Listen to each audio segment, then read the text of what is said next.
आज हुकुमशाही या देशामध्ये चाललेले आपण सर्व पाहतोय। सोशल मीडियावर आपण पाहतोय की कामगारांचे संघटित क्षेत्र असो असंघटित क्षेत्र असो, कामगारांची कशा प्रकारे मुस्कटदाबी केली जाते आपण सर्व पाहतोय। आज कामगारांच्या पगारवाढीसाठी जर आपण गेलो, ज्या ठिकाणी शेअरची ताकद असेल, मजबूत संघटन असेल, अशा ठिकाणी काही प्रमाणामध्ये व्यवस्थापन आपल्याबरोबर चर्चा करायला तयार होतं, अन्यथा आपल्याबरोबर चर्चा करायला तयार होत नाही। कारण या मालकांना या सरकारचा पाठिंबा, या सरकारचं समर्थन आहे आणि खरं म्हणजे या भांडवलदारांनीच हे सरकार बसवलेलं आहे। आणि म्हणून शेतकरी संघटना असेल, इतर ज्या आपल्या संघटना आहेत, कामगार चळवळ आहे, जरी आपली सत्ता नसली, जरी आपलं सरकार नसलं, तरी सुद्धा आपला सर्वांचा विश्वास आहे की आम्ही संघर्षाच्या जोरावर आमच्या ज्या मागण्या आहेत त्या आम्ही पदरात पाडून घेऊ शकतो, हे आम्हाला माहिती आहे। परंतु मित्रांनो, मी हे सांगू इच्छितो की 18व्या शतकामध्ये जी परिस्थिती होती कामगाराची, की कामगार कंपनीमध्ये किंवा कारखान्यामध्ये कामावर गेल्यानंतर त्याला सूर्य कधी उगवतो आणि सूर्य कधी मावळतो हे माहीत नव्हतं। परंतु त्या कामगाराने संघर्ष करून 8 तास काम, 8 तास मनोरंजन आणि 8 तास झोप असली पाहिजे। परंतु आज आपण पाहतोय की ते काय ते पुन्हा येत आहेत। 12-12 तास कामगार, आजचा कामगार 12-12 तास एका मशीनवर उभा राहून काम करतो, त्याला पगार किती मिळतो?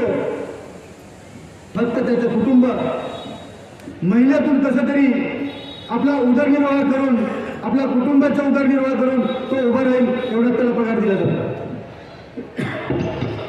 त्या कामगाराची वृद्धा एवढी, समजा त्यांना उद्या एखादा मोठा आजार झाला आणि त्याला दवाखान्यामध्ये गेला, कारण की आज आपण पाहतोय की जी सरकारी रुग्णालय आहे त्यांची अवस्था काय आहे। आमच्या ग्रामीण भागामध्ये मी पाहतोय आणि त्या ग्रामीण रुग्णालयामध्ये त्या रुग्णालयाची व्यवस्था होत नसते आणि म्हणून आम्ही गुजरातच्या बॉर्डर असल्यामुळे गुजरातमध्ये त्या रुग्णालयात न्यावं लागतो आणि तिथे लाखो रुपये मोजावे लागतात। एकतर ग्रामीण रुग्णालयाची अवस्था, हा जो मालक आहे त्या सरकारने बनवलेला कायद्याचा जर हा मालक आहे जो आम्हाला तुटपुंज पगार देतो, आम्ही अजिबात काही ठेवू शकत नाही की जेणेकरून आमच्या वृद्धांवर आम्ही शेवटच्यासाठी खर्च करू शकतो, ही परिस्थिती आहे। परंतु का आम्ही रस्त्यावर उतरून संघर्ष करून आमचे अधिकार मिळवतो, त्यात काय केलं या लोकांनी? गेल्या पावसाळ्या अधिवेशनामध्ये 10 जुलै 2025 असं तर कामगारांना रोखता येणार नाही। ज्यांच्या कामगारांच्या खांद्यावर जो शेतीचा झेंडा आहे, या कामगारांना रोखता येणार नाही, म्हणून काय केलं? त्यांनी जनसुरक्षा विधेयक आणलं। या सभागृहामध्ये जनसुरक्षा विधेयक आणलं, काय म्हणून? अर्बन नक्षल। कुठे आहे नक्षलवाद? महाराष्ट्रामध्ये कुठे आहे?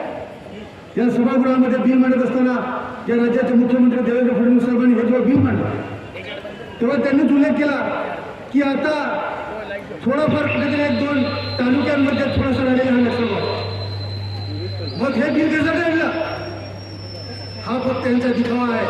हे बिल जे आणलेलं आहे हे आपल्या जे काही लढे होत आहेत, शेतकरी संघटनेचे होत आहेत, कामगारांचे होत आहेत, हे लढे मोडून काढण्यासाठी हे बिल आणलं गेलेलं आहे।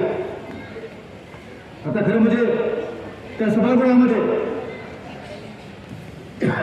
आपल्या डाव्या पक्षांचा मी एकच आमदार, मी अनेक वेळा सरकारला विनंती केली, तिथे अध्यक्ष महोदयांना विनंती केली की मला बोलू दिलं पाहिजे, परंतु ह्यांना माहिती आहे त्या डाव्या चळवळीचा आमदार आहे, मार्क्सवादी कम्युनिस्ट पक्षाचा आमदार आहे, हा CA2चा आमदार आहे, हा उठल्यानंतर हा बिलाला 100% विरोध करणार हे यांना माहिती होतं आणि म्हणून ते आपल्याला बोलू देत नव्हतं।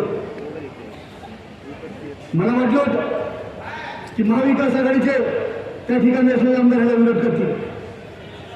ते बिल येण्याचं आम्हाला कळलं होतं।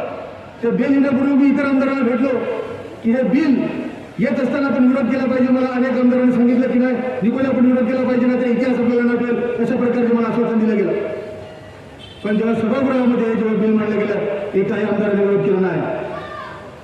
जेव्हा मी सांगितलं मला बोलू दिलं पाहिजे, अध्यक्ष महोदय मला बोलू देत नव्हते, शेवटी मी देवेंद्र फडणवीस साहेबांना सांगितलं का तुम्ही आमच्या विरोधामध्ये बिल आणलं, मला बोलू दिलं पाहिजे। त्यांनी 5 मिनिटं बोलायला दिलं आणि त्यावेळेस मी प्रखरपणे या बिलाला विरोध केला।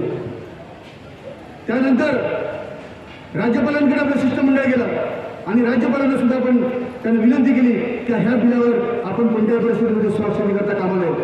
हे बिल जो सर्वहारा वर्ग आहे, जो मेहनत करणारा वर्ग आहे, त्याच्यावर अन्याय करणारे हे बिल आहे. आणि म्हणून मित्रांनो, काँग्रेस आपण या ठिकाणाहून गेल्यानंतर प्रत्येक ठिकाणी, प्रत्येक असंघटित क्षेत्र असो, संघटित क्षेत्र असो, प्रत्येक क्षेत्रामध्ये आपला CITचा लाल झेंडा दिसला पाहिजे. ही सर्वांची आपली जबाबदारी आहे आणि ते आपण कराल. एवढ्याच्या प्रसंगी बोलून थांबतो. धन्यवाद. इन्क्लाब जिंदाबाद.